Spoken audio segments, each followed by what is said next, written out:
రోజు కానీ గుర్రపు ఆదాయంలో మా ఆదాయంలో చీరలు ఇచ్చినాము. మళ్ళీ పండుగ కూడా వచ్చేయాలి, ప్రతి ఒక్కరికి ఇవ్వాలని మేము సంతోషంగా ఇవ్వాలని అనుకున్నాము. ప్రతి ఒక్క పండుగకు పేద వాళ్ళకు సాయం చేస్తాము, మన చేతున్న వరకు మా వంతుకు చేస్తామని మేము కృషి చేయాలని అందరూ మా మనసులో అనుకున్నాము. మా పార్టీ తరపు నుంచి చేస్తాము. దేవుని దయతో. చాబోలు గ్రామంలో మొన్న గ్రామ రెవెన్యూ సదస్సు జరగడం జరిగింది. అదే రోజే పేద మహిళలకు చీరలు పంపిణీ కార్యక్రమం చేయాలనుకున్నాము.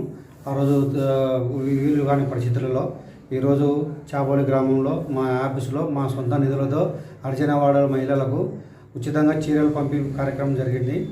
ఉచితంగా మళ్ళా రేపు సంక్రాంతికి అడ్వాన్స్గా, రేపు జరగబోయే రోజుల్లో అడ్వాన్స్గా కొంతమంది పేద మహిళలకు ఉచితంగా చీరలు పంపిణీ కార్యక్రమం చేస్తామని కోరుకుంటూ సెలవు తీసుకున్నాం.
చిన్నగా తీసుకొని ఎందుకు తోచలాడుకునేది ఇయ్యనుంటే పెట్టుకున్నాడు కదా.